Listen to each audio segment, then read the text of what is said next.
Welcome to the Relaxed Dog Podcast, the podcast where the dogs are the stars of the show.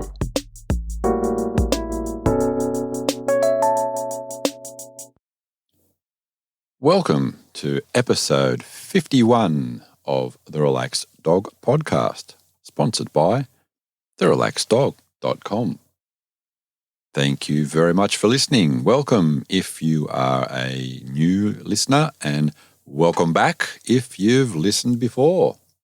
I am your host, Robert Ober, and hope that you and your dog are well. Now, I'm going to get in early and ask a favour, and that's if you like the episode after you've listened to it, hit the share button and share it with your friends, or tell them about it face-to-face or on the phone or however else you communicate with your friends. But that would be really appreciated. Thank you. This week, I'll be chatting with a fellow Aussie down in Melbourne, Victoria, Brent Dry. But first, in some doggy news, a Australian Shepherd by the name of Spot has been taught to play a drinking game, and it's all right. He's not into the alcohol. He drinks his sausage water by his pet guardian, Sophie, over in Bobingen, Germany, and has put it on his Instagram. So his Instagram is Aussie_Spot, if you want to have a look. It's an interesting little video where he's playing a children's game called Looping Louie. And over to the US, in Lebanon, Virginia, a young gentleman by the name of Bryson, who is 8 years old, was devastated when his best friend, Bruce, was rushed to the local vets and had a fairly serious case of parvo. Now, we all know vets aren't cheap, and his mum set up a GoFundMe page, but Bryson decided to sell his much-loved Pokemon cards and made a little stall to set them out. Word got out, the local media. The next thing you know, it went online. They raised quite a bit more money than was actually needed. But a nice little touch is that the people from Pokemon actually contacted Bryson and sent him a nice little gift pack with some rare cards to restart his collection. So it's a nice bit of karma going back to someone doing what they needed to do to keep their dog healthy.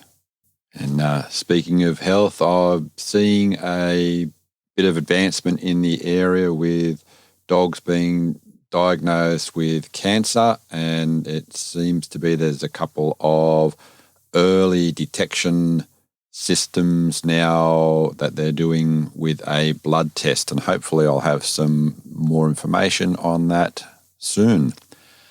And now, here is this week's interview. Welcome to the Relaxed Dog Podcast. I'm here with Brent Dry. How are you? Hey, Robert. I'm really good, thank you. How's things down south? I'm down in Melbourne, Victoria. If you'd asked me that a week ago, I would have said it's fantastic. Life is really, really kicking along. Business is good, and we're back to normal. However, we are now in lockdown again. So we've done probably 6 days. We were meant to come out of it Thursday night, and we've got another 7 days to go. So this crazy coronavirus just keeps on popping up when you don't want it to. But yeah, life's all right. It's pretty good. Can't complain at the moment. Well, I've got to say, for one grateful part is it's given me the opportunity to sit and have a chat with you. Yeah, it has. Yeah. So when you message me, I'm like, yeah, I've got time. It's just like a subtle technique there. Wait for another lockdown. Get him when he can't go out. Yeah, and just message everyone, hey, you free? My Victorian list, yep. Yeah, exactly. Start ticking them off. So who are we going to chat about with tonight? We are going to talk about my Malinois. Her name is Zia, affectionately known as Puppy, and well, probably affectionately known, but more or less only known as Puppy. So I call her Puppy. She's just turned 7, and we'll have a chat about her and her little story that she's got going on, I suppose. That's great. So everyone that listens knows, as per usual, I'm going to go back in time and ask you to take us through the events on the whys and hows that you guys got together. Yeah, okay. So I've been around dog training since 2008. I think I did a course which is called the National Dog Trainers Federation course here in Australia. So I think it was around about 2008 and did that course. I think a dog I'd wanted, or I had a beautiful Labrador retriever at that time. Her name was Sophie, and Sophie was a little rock star. But a dog I'd always wanted was a German Shepherd. And then as I went through the course and then came out of the course and my wife and I met my wife on the course. So her name is Kat. Nice added extra. No, yeah, the things you find when you do that course, mate, you got to be careful. You don't know what's going to happen. And so we came out of the course and we met on the course. I had no intentions of doing too much in the way of the dog world. I was sort of considering, like if I do this course, will I get into customs and be able to work with customs dogs or something? That was kind of what I thought. And then came out of it and had this amazing new relationship. And we decided that we were going to run some group classes. So Kat was doing dog grooming at the time and doing some consults doing behavioural stuff. And we decided we'd do some group classes, and then we started to do those. And then really we did this massive deep dive into the dog world after the course. The NDTF course is a really good introduction into the dog training world. But after that, we just did this massive deep dive where, we would just spend hours and hours watching, videos or DVDs or anything like that we could find. YouTube, I think, was quite young then. We weren't watching too much, but we were getting DVDs and videos, and we'd just watch everything that we could, and then we'd talk about them. And we started to see these dogs called Belgian Malinois, and I'm like, oh, they're really interesting. And then I started to meet a few people. Yeah, I started to meet a few people who had them. So then I was hanging around with these dogs, and German Shepherds were still probably the main one. Kat had Rottweilers, so they were also a lot of fun. But moving past the German Shepherd, which I started to see, there were some that weren't too good. So I kind of considered, well, let's have a look at a Malinois. And a few people that I knew who had them, I really liked those dogs. I could see that they worked really, really well, and decided that that was the breed that I wanted to go with. I wanted the concept behind what I wanted in the dog was actually relatively simple. I wanted a little smaller female that basically I could pick up and play with, and my idea was just to do all the dumb stuff that I can with my dog. So if I wanted her to jump on a roof and then, jump into my arms, and she'd do that. So that was kind of the basic concept of what I wanted from what I was looking for in a dog. Nice. And then from there, I started to look for breeders. So I contacted a few people, and then this is 2014. I decided to put this. I put together a little fundraiser, actually. There was a really good dear friend of ours, Rihanna, and her son had been diagnosed with epilepsy. So to train a dog to detect epilepsy obviously costs a lot of money. Mm-hmm. And we decided we wanted to somehow raise some money, and a way that I came up with was we did this thing that was called Conversations with the Canine Company. And I got some awesome people from the dog training industry to come along and tell us about their career and dogs that they had and all these sorts of things. So we had Glenn Cook, Gary Jackson, Boyd Hooper, Frank Inglaze, and it was hosted by Brad Griggs. And we did one in Melbourne, one in Sydney. And then, people came along and had dinner and listened to these dog trainers, talk and tell us their stories and all the fun that they've had along their way. So we did that and raised a whole bunch of money. And one of the nights, there was a Sydney night, actually. I was talking to Boyd, and I'd known Boyd through the NDTF course. He was one of my head instructors at that time. And then we caught up quite a few times after that. And I'd go out and watch him train dogs and that sort of thing. And he had his personal protection dog was an amazing dog. And Boyd's, a lot of people will sit there and say Boyd's like the grandfather of dog training in Australia. It's not just because he's old. His knowledge is ridiculous. Like he's a very, very highly intelligent. A lot. Yeah, he's a really highly intelligent man. He's got a certain way about him. And, a lot of people like that. Some don't, but a lot of people do. But his dog training is very, very good. So, I was talking to Boyd and he said, I've got a litter coming. I said, well, I might come and have a look. So I did. And I really liked the father. His father was a dog called V, and V was spectacular. And the mum was a dog called Ice, and Ice was just a lovely, she was a black Malinois, and she was just an absolute stunner. So I kind of went, hey, I think this might be a really nice fit for what I want. And went there when the pups were maybe 4 weeks, and then we went back around about 5 weeks and 6 weeks, and then I picked my little girl up. She was about 7.5 weeks or something like that. So, 7.5, 8 weeks or whatever it was. So picked her up on a Tuesday and brought her home from Boyd's, which was about 40 minutes. And she barked all the way home. So I pulled in the driveway and she was still barking. I'm like, oh, this is great. This is what I've got, is it?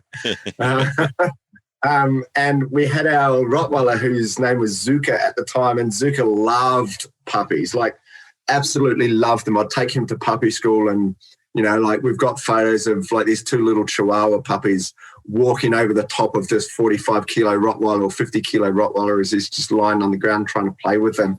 And my little Malinois puppy, who I'm so excited about, walks in the door and he's like, what the hell have you brought home? And I'm like, no, it's probably like the first puppy that he didn't like. I'm like, no. So that wasn't a good start. So how was that first couple of weeks sorting each other terrible. Out? Yeah, it was. They weren't too bad, but she was just terrible. She was, I went to training that night. So she came along to training. She met a few people and a few dogs and that sort of thing, and she was pretty good. But once she settled into the house, sort of a couple of days later, I went to feed her. I was feeding her and she just wasn't interested in eating food. So I was trying to do some training and she just wouldn't eat. She would basically eat 1 out of every 7 or 8 meals that I offered her. She'd, if I put food down or if I was trying to feed her from my hand doing some training, she'd just have a few pieces of food and she'd be like, yeah, I'm done. Like, that's enough. And she'd just walk away and she just wouldn't eat. So, got her checked out at the vets and they're like, no, she's fine. Like, she's healthy. Just stick with her. I'm like, okay. And when she would eat, she would just smash her food, but she just wouldn't eat. So to be honest, the first 18 months of her life, I didn't like her. She wasn't the dog I wanted. It was really frustrating. I took her to, as I said, I was running puppy schools at the time, and I took her to a puppy school one night, and there was like a husky, 2 spoodles, and a Labrador or something like that. And I would have swapped her for any of those puppies. I would have, give me that spoodle. That spoodle is amazing. You can have my Malinois, like this little Ferrari dog that I thought I was getting, that I wanted. Like I'll swap. So around about 12 weeks of age, that night, she was around about 12 weeks of age, and I came home and I said to Kat, like, and I'd spoken to Boyd, and Boyd was like, hey, man, you just decide what you want. Like, you know, if you want to give it back to me, like, that's cool. If you want, you know, you just let me know. And so Boyd was really, really good. And I said, hey, look, I think I'm going to give her back. Like, she's not what I want. And Kat was like, yeah, okay, like, fair enough. And then woke up the next day and I went out and just did a little bit of training with her and, you know, gave her a bit of food and she was into it. I'm like, all right, you heard my conversation last night, didn't you? You got one more day. And then, you know, it got a little bit better and then it would sort of slide back downhill. And I think at around about that stage, I kind of just went, look, there's no way I could give her back. You know, part of my journey as a dog trainer is that I have clients that come to me and they're like, look, my dog's really, really frustrating. And I couldn't empathize up until I had her. I couldn't empathize. I'm just like, oh, yeah, like just tried this and this and this. Whereas now I've got this dog that, or this puppy that I was finding super, super frustrating. So now I had empathy for all these clients that were coming through, you know. So I just kind of decided like, no, like this is a dog that you've got, you know, like we say in the dog world, you know, you don't always get the dog you want. The dog you want, you get the dog you need. Yeah. And that was very much what I got with Puppy. So we spent a long time figuring things out, training wise, but in the house, you know, and with Zuka, with our Roddy, he, her and him really bonded. Like they got on very, very well. You know, she would entice play out of him, which was beautiful. He dealt with her really, really well. You know, so all of these things were very, very good. It was just they both had free run of the house. Yeah. She would sleep in the crate at night. So you know, now years later, we've got this saying, and it's discipline equals freedom, right? And I stole that from a guy called Jocko Willink, who's a Navy SEAL or ex-Navy SEAL. And pretty much what it means is if you have the discipline not to choose stuff, then you get freedom. Or if you have the discipline not to run away and not come back, then you can have freedom. But if you don't have the discipline to, you know, to do those things, then you don't get the freedom. So you get the freedom that you earn, right? Wise words. Yeah, and I should have listened to her earlier because she did end up eating my wife's shoes. Ate all of her bras, and then she ordered new bras, and she ate those out of the packet. So there were times that she definitely wasn't the favourite dog. Look, I've got no choice now. I usually wait till later on, a little bit into the interview, but seeing as you've brought that up, I usually ask everyone to complete the sentence. I can't believe my dog ate. Yeah. My wife's high heel shoe collection.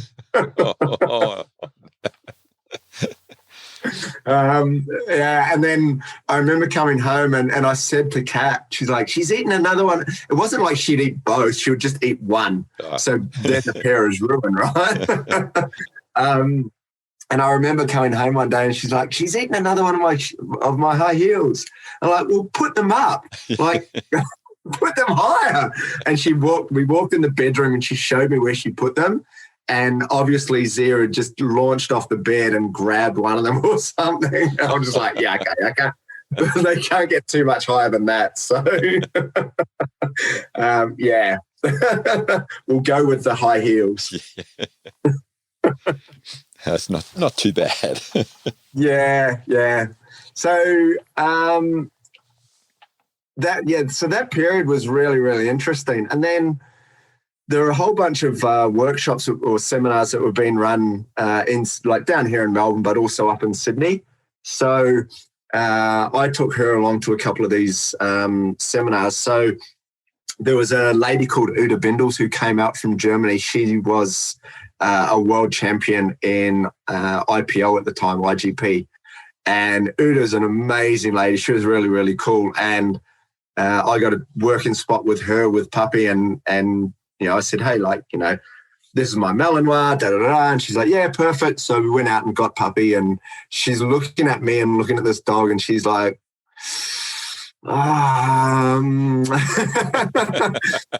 she's a nice pet, isn't she? I'm like, no, I bought a Ferrari. And then we had another amazing couple come out from Germany as well, actually. So Hans and Esther. So they came out and pretty much said exactly the same thing. So I'm like, all right, so these dreams that I kind of had of doing dog sports and these sorts of things with her kind of just were gone. So that was all a bit frustrating. But from there, it was just like, okay, well, just let her be a dog. Don't put expectations on. Don't put my ideals on it. Just enjoy her, because I would enjoy her company. And a guy called Gary Jackson, who's a really, really good scent detection trainer in Australia. He had come down. He was staying with us at one stage, and he turned around to me and said, "You've never had a cuddle from a dog until you've had a cuddle from a Malinois." I'm like, "Oh, I've had some pretty cuddly dogs." And then seriously, you haven't had a cuddle from a dog until you've had one from a Mal. I mean, they don't really understand what personal space is. They'll sit on top of your head, they go upside down in your lap, and their feet are kicking you in the face. So these are the ways that Malinois cuddle. So I really enjoyed having her in the house, and there were all of these other ways that she was making me happy. The relationship that she had with Zuka was awesome. The relationship that, even our cat, like her and the cat were fine, all these sort of things. But it was just this training thing. I wanted to teach her all of these cool things, and she was just like, yeah, nah, I'm not into it. So that was kind of where we got a little bit stuck. But I think as soon as I dropped my expectation in regards to all of the training stuff, she started to get a little bit better and should relax more, and should probably enjoy me because I wasn't being so pushy and so demanding. So as soon as I kind of gave up on those sorts of things and we just started to have fun, she really just became this beautiful dog who, from me not liking her, I had this bit of love for her, but I didn't like her, to now I love her and I truly like her. So it was a nice switch. But as I say, that probably took 12 to 18 months or something like that before I went from not liking her to loving her. Okay. Was your cat there when she was a pup? Yeah, cat. We've also got chickens, so she was really good. She'd walk in and around the chickens and she'd never chase them. And even now we go down into the backyard, the chickens are walking around the backyard and she just ignores them. She's great in those sort of ways, like the cat comes up and gives her little snuggles and all that sort of stuff. So, socially like that, she's really, really good. Ah, really nice. So when you say you've got the chickens, are you in a sort of like a little bit more rural or semi-rural area? Yeah, we've got, not really. We're in a green sort of tree sort of area. It's a place called Eltham. So it's a little bit out of the city. And we've just got like a, sort of quarter-acre block, I suppose. And in the backyard, we've just got 4, we call them the single ladies. We've got the single ladies. So they've got a beautiful, nice big run that they've got. And they come out and walk around the backyard during the day and go on and lock them up at night. So, but, even if we forget to close the gate or whatever, the dogs walk down, especially Puppy, like Mr. Smith, who is our new Rottweiler. He's kind of learning that he can't chase him. Mr. Smith, our new Rottweiler, loves people and dogs and cats and chickens, and he thinks that everything's here to play with. So you've got to watch him a little bit. And he doesn't want to do it. He just wants to play. We call him the joy bringer. He's magnificent. So whereas Puppy will just go down and, she'll just walk in and out of their run and that sort of thing, and they don't care about her, and she never chases them and that sort of thing. So, it works really, really well. What about some other sort of like outdoor areas where you would take the dogs, especially Zia? As in for like when we go walking and stuff, do you mean? As in anything, yeah. The usual walks or anything, or I don't know if you go out to do like hikes or took her out for that sort of stuff. Yeah. So we have 3 dog training locations. So in our business, so obviously Puppy comes to all of those. So we've got a 4-wheel drive ute. So she sits in the back of the ute, the tailgate's open. And then at our training centers, she'll get out. Like I'll release her out and she'll come out, she'll do demos, and then she'll run back to the ute, 70 meters away and jump into the back of your ute when there's 100 dogs on the field. So that's a really nice thing in regards to, what we call neutral socialization. So her just ignoring things. As I said, like she'll do that with the chickens or she'll do it with a cat or whatever, but she'll also do it really well with people and dogs. We do a fair bit of camping. So we'll take her out.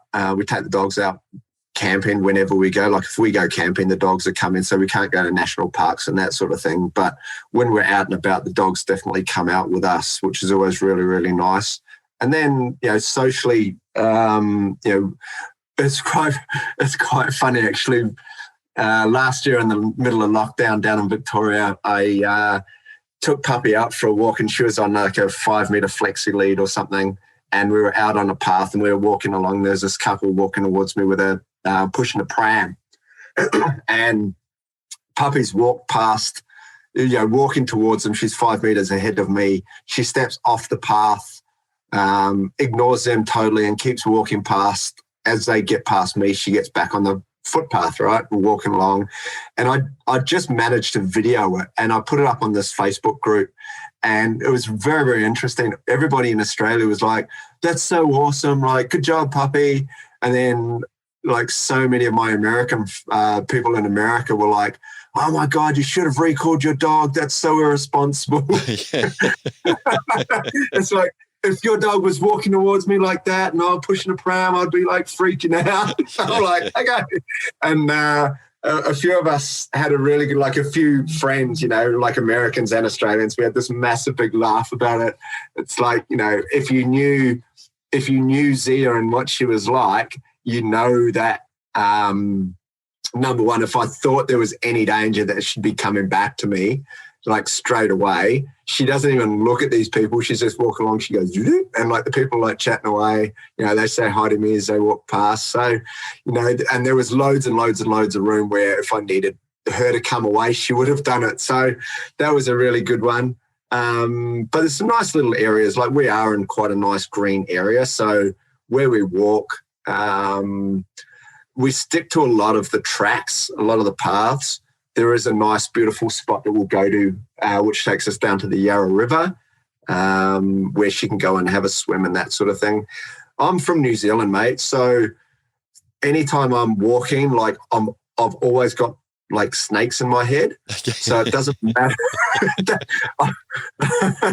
Like when I first came to Australia, I'm walking through this primary school in Maroochydore on the Sunshine Coast, and it was probably like June or July or something, maybe July, and I'm walking back to this backpacker hostel where I first came over, and about 10 o'clock at night, and I'm walking through with a couple of people, and I'm like, I don't think we should be walking through here. And they're like, why? I'm like, mate, it's grass, there'll be snakes. And they're just like, oh my God, like you're in the middle of the city, So even now, and where we are in Eltham, and in this area, actually, there is a massive amount of tiger snakes and brown snakes, which are very, very deadly. So I'm pretty conscious of where I walk her. So generally what I do is we just go down to the rugby club and do some obedience, and she'll chase a ball. And, there's some nice paths around there that we can walk around. So that's about what we do for that outdoorsy stuff. But when we go camping and that sort of thing, this time of the year, it's not too bad. I've got a little bit better. I know in winter it's a little bit, you're a little bit less likely to see some snakes. So yep, can very much relate to that. We've had just in our yard last year, python and a black snake. Oh wow! But thankfully, you don't want that. Our girl is cautious, and she'll stay about 2 meters away and just bark at it. Yeah. So we've been lucky that way. That's awesome. Yeah, we were out walking a couple of years ago, and where we were up around these tracks, like we'd been down and visiting these old gold mines, and we had the dogs with us, and both dogs were on lead. And I was just about to say, like, we use our obedience because it gives us the ability to take our dogs wherever we want. And I was just about to say to Kat, like, hey, look, just so you know, I'm just going to tell the dogs to drop. We call it like, I say like an emergency drop, which basically means in my voice, I'm freaking out. Mm-hmm. You know, it's like, drop, you know, as opposed to drop where I'm nice and relaxed and calm. So that would be like an emergency drop. It's still exactly the same word, still the same obedience. It's just a heightened arousal level from me. You know, if something goes wrong, this is probably more what I'm going to sound like. So I was just sort of going to say to my wife, hey, Kat, just so you know, I'm just about to do this emergency drop, so don't freak out when I do it, you know. And I was just about to say it, and then we looked up and there was a snake probably 10 meters away from us. So we ended up doing it anyway. But again, like, you know, when you've got obedience and, yeah, again, both dogs were on lead, so it was kind of no factor. But the dogs just went into this drop. We watched this beautiful, I think it was a copperhead or something perhaps, you know, slither across the ground, go from one side of the path to the other and disappeared down the tracks. But, I don't know. I don't really want to see Puppy go and investigate a snake or anything like that. I remember seeing a clip a little while ago. I can't think it was in the States somewhere where there was about 4 or 5 medium to large dogs in someone's yard, and there was a snake, and they were all barking at it and looking at it, staying away. And then out of nowhere, this little terrier runs in, bang, jams, hits the snake in their head, bites, shakes it round, drops it, and just walks off and goes, you know, that's how you do it. Yeah. I mean, it's ridiculous, isn't it? You mentioned water and swimming. How does Zia enjoy her swims, and how is she at things like bath time? Yeah, all of those things. She's really good with bath time. She's really good with the dryer. All of those things she's really good with. The first few times she went swimming, she was just sort of figuring it out. And then I remember a friend of ours had a pool, so I jumped in the pool, and then this is how I kind of teach dogs to swim. So I'll get in the pool, I lift the dog off the steps, hold them under the belly, turn them around, and then show them where the steps are. So they learn. The first thing I want my dog to do is like figure out how to get out of the pool. So these steps are. So I teach that, and then I started to do that a few times, and then she started to, you know, use her back legs as well as her front legs. So she became a little bit more confident. Then as she got a little bit more confident, she loves a ball. So I threw the ball for her, and she went from like, you know, just paddling around to the dog that I see, you know, imagine a dog just, you know, jogging along on land. That's what she was doing in the water. And then imagine a dog chasing a ball on land where they get lower and they really hammer for it. She went from, you know, jogging in the water, and when I threw the ball to, you know, she lowered herself and she just flew after the ball. So when she actually decides to swim, she's really fast. So it's I love watching her swim, and she'll go in and paddle around by herself. She won't swim for fun, but she'll definitely swim out and chase things. And, you know, she really enjoys doing that. She'll, you know, put her head under the water and hunt for a ball or anything like that too. So, yeah, she's really good with it. You know, we like camping beside rivers. So we've got access to the water all the time. So, you know, the first thing she does is get up in the morning, she'll go down and paddle around in the river, and I'll throw a ball out, or, you know, we've got these really nice sticks. I can't remember what they're called. They're like little green rubber floaty sticks. Mm-hmm. So I'll throw those out it's kind of like a Kong toy or something like that, you know, so they float. So I'll throw those out, and she'll swim out and chase those and bring those back. So she's a great little swimmer, actually. She really enjoys the water. Oh, that's good. It's so good for them. Yeah, it is. Yeah. So you mentioned the little green stick, and apart from the ball, what other has she got any other favourite toys? Yeah, so one of the things that I love about her is, and she's done this from an early age, I call it nom nom. So she gets a soft toy and she sits there and she will lie down and she'll push her paws onto it and then she bites it and she just noms on it, like nom, nom, nom, nom, nom, nom, like that.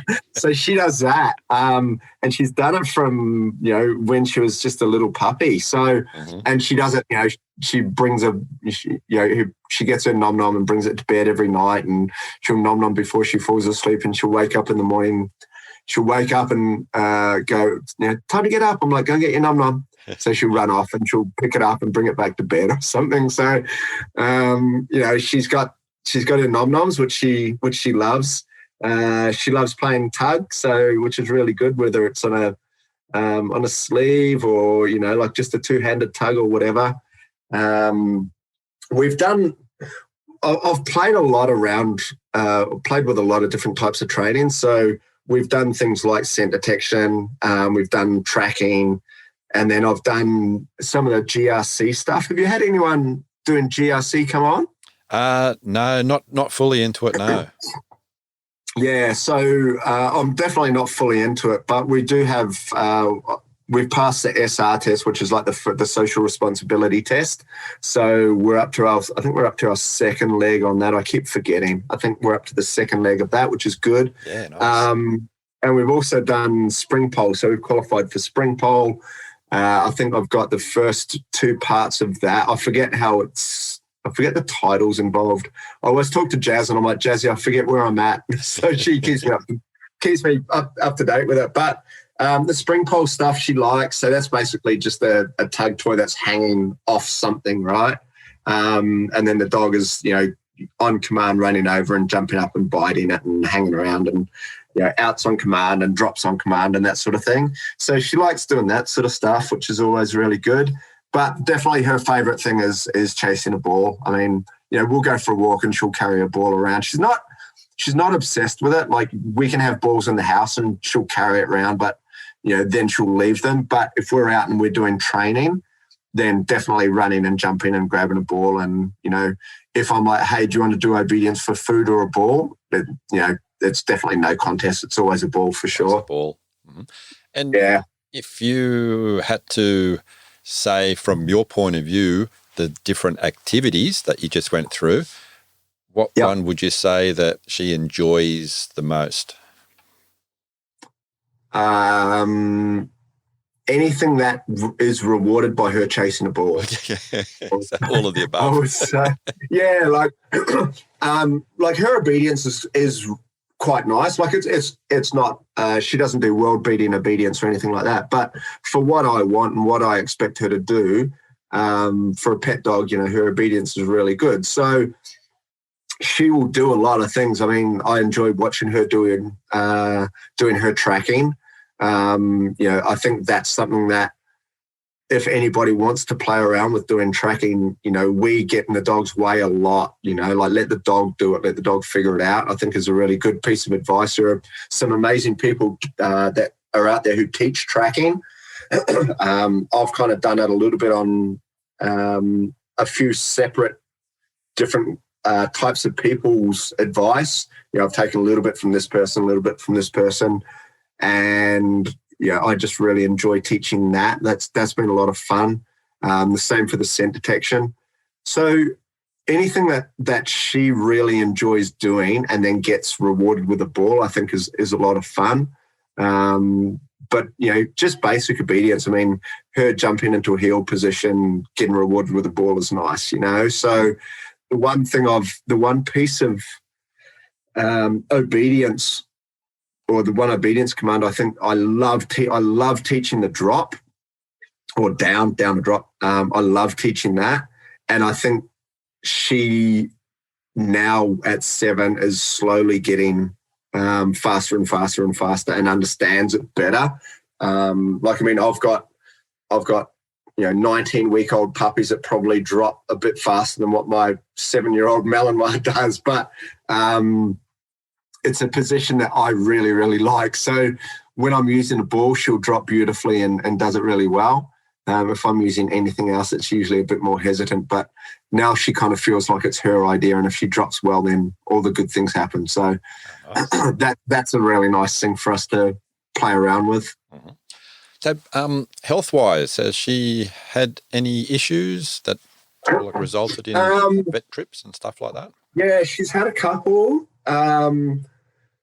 Probably more Malinois issues, I'd say, than health issues. So she was chasing a ball and she hit her paw on like a piece of timber, and it just cracked her nail. But where it cracked, it was right back at the nail bed. So every time it would sort of grow a little bit, it would just split. So I ended up having to get the whole nail removed from her foot. So that was a bit of an annoying one. And now, because of the way the nail grows, instead of it growing out, it actually just grows straight up. So it looks like she's giving like a one-fingered salute to everybody. So there was that. She had a cracked tooth, which again would be from her biting something. So I've had that removed. I think that's about it. That's not too bad. She's got a little fatty lump on her at the moment, just down on her by her sternum. So I've booked in with Dr. F to get that taken out at some stage in the next 4 weeks, I think. So yeah, I've been really lucky with her, which is good. There may be others, but I've forgotten, but certainly nothing too major. Oh, that's good. Mm-hmm. Yeah. I know it's maybe a bit difficult even with her being a male, but any sort of particular like Zia habits or weird habits or anything like that? The nom-nom's probably her main habit. I think that's the funny one. One of the things that I find with Malinois is because they are sort of these tough dog. I mean, she's quite a sensitive little dog, so you like remove that from this picture. But she was running around, I don't know, a few months ago, and she got this tiny little cut on her back foot. And most other dogs would just be like, it's fine, put a bit of Neocord or something like that on it, antibacterial cream, and she'll be fine. It was really, really small. And she decided that the best way for her to look after the foot was just to eat it. So she basically ended up eating her whole pad away. Oh, no. So it was like, Bubba, just like stop. It was the tiniest little cut. You wouldn't take her to the vet for it. And then all of a sudden she's eating her pad away, and it's like, oh, no, you idiot. So, and that happened probably over 4 days. And then she's like, my foot's really sore. And I'm like, oh, your foot is. Because you've eaten it, you idiot. So she spent 2 weeks with a bucket on her head. And again, one of the things that I'm really proud of with her is when these sorts of things happen, like she gets a bucket on her head or anything along those lines, she deals with everything really, really well. Mm-hmm. Like she's quite a resilient sort of dog. So I'm really, really proud of that she sort of deals with anything that I throw at her. She's like, yeah, okay, this isn't ideal, but I'll deal with it. I mean, she'll have the bucket on her head and run flat out through the doggy door and like smash her bucket into the dog door, and then she wiggles her head through and she's like, yeah, I'm out. So those sorts of things are really good. But as for habits, I suppose the one thing that I always laugh about with her is if we drive to training, she's in the back of the ute, we'll get let's say I go to Doncaster, we turn into the street where our dog training is and she starts to bark.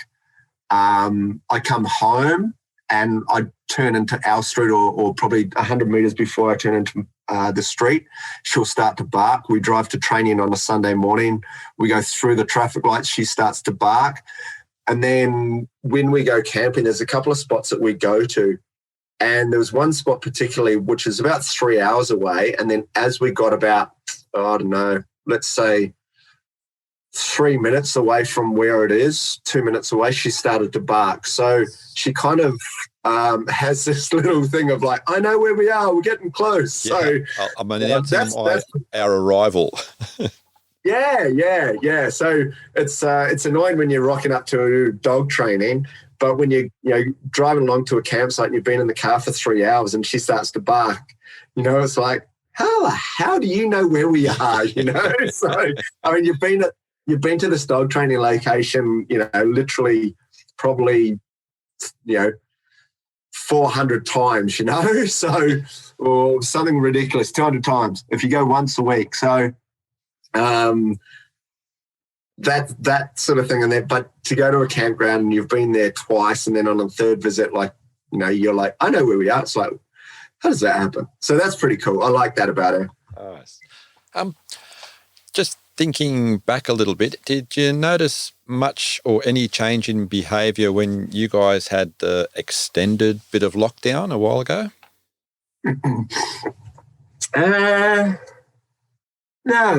No. I mean, I don't walk. She doesn't get walked every day. So a lot of people sit there with them, with breeds of dogs or whatever, and they're like, you've got to exercise them, you've got to run them.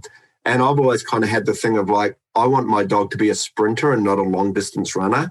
So if I'm like, okay, you haven't been out of the house for a little bit, I want to, get rid of some energy, I could take her down to the oval, which is, 5 minutes away, throw the ball for her 15 times, and she's like, all right, I'm done. So I don't have to take her for long 2-hour hikes and that sort of thing. Mm-hmm. But what we do probably more so is just that mental stimulation at home. So she'll get up and she'll follow me around, or, we can play games in the backyard, different things with food, But no, I don't think her behaviour really changed at all. I mean, quite often either myself or Kat will be at home. So to have both of us at home, it wasn't a massive shock to her. So, no, I think we're pretty lucky with that. Yeah, nothing really changed. Have you got any sort of plans for her doing anything different, sort of like moving on now towards the future? No, not at the moment. I mean, one of the things that we did do in lockdown last year, which was a lot of fun, was there was a lady who put together like a whole bunch of different tricks online, and then you could score, like you got tricks titles. Yep. So that was really cool. So Zia knew a few of the different tricks and that sort of thing that we were teaching, but there was a whole bunch of different ones that we had to teach. So teaching our dogs tricks is actually a really nice, fun way of, number one, it's a fun way for the dog to learn stuff, because it's, they're not going to get anything wrong. It's more getting things close to what you want. So there's a lot of positive reinforcement involved in it. So that was a lot of fun. I really enjoyed that. So perhaps, teaching some more tricks. I want to go back and do a little bit more of the tracking stuff with her, make some of that a little bit harder. But for now, I think, our lives have changed a little bit. Kat and I spend a little bit more time camping. We've got our new Rottweiler pup, Mr. Smith, who's now around about 18 months of age or something like that. So I think spending some time just outdoors, camping, quality time with the dogs, just building on that relationship and that sort of thing. As I say, like I really just enjoy her. I really enjoy her company. I really enjoy being around her. I mean, if I sit on the couch, she'll jump up and put her head on me, and we'll just hang out like that. She'll sleep upside down on the bed. So yeah, she lives a really nice life, and there's not too much that I want to be teaching or training her to do. Probably more so just improving the things that she already knows, I think. Sounds like a really nice household.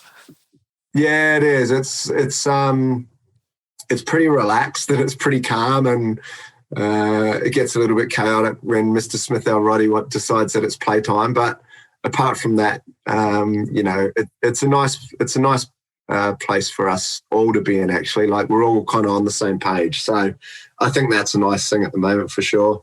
Has she ever got to the stage when Mr. Smith wants to play that she's like, hang on, no, I don't?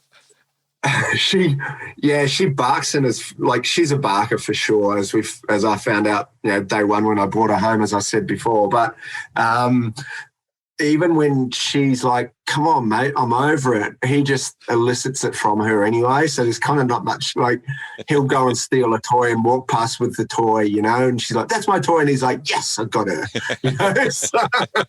So he always kind of elicits something out of her. And, we've spoken a little bit about Zuka and her having this beautiful bond together, which was really nice. I think Mr. Smith and Puppy have really taken it to another level, actually. So, the way that those two play together, and as I said, like, he's the joy bringer. Like, he is that dog that you can't help but love him. He's super social and he's a happy, simple sort of dog.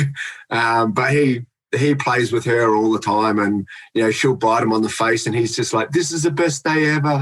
I'm like, "Is that sore?" And like, she's hanging off his jowls, and he's like, "Oh, this is the best." I'm like, "Okay." So, and he listens it, like, he'll grab a toy and steal it and run away from her and play bow and jump, and she's like, "Arr!" And he just puts her face in the way, and she bites him on the face, and then they fall upside down, and that's the way it is. So no, look, she's never told him off in a serious way at all, which is good. Nice. It's been a pleasure and very enjoyable conversation hearing all about Zia. Do you want to let people know about your training business?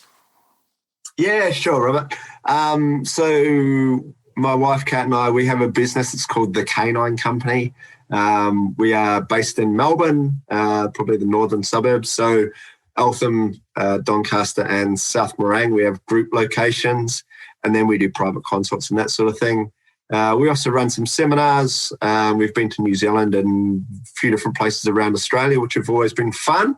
Hopefully everything goes well. We're off to Adelaide later this year, and then Tasmania again next year. And then we also put together a really good online course, so Group Class Mastery. And we filmed that with Mr. Smith last year when he was a young pup. So that's kind of all the things that we've done and are kind of up to at the moment. So, yeah, the Canine Company, that's us. And is there any particular place that they should look for that on social media? Yeah, we're on all the social medias, so Facebook, Instagram. And we obviously have a website too. So if you search for the Canine Company, letter K, number 9, then we will come up. If you're looking for us, I've got a bald head and a beard, and if you're looking for Kat, she's gorgeous with pink hair. So two pretty easy to find people.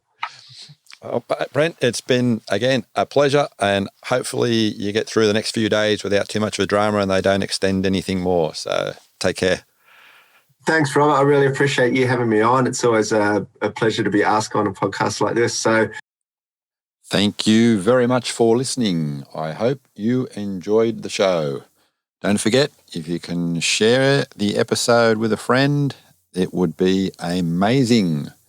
If you want to get in contact with us through the Facebook group to make any comments and help me make this a better listening experience for you, please do so.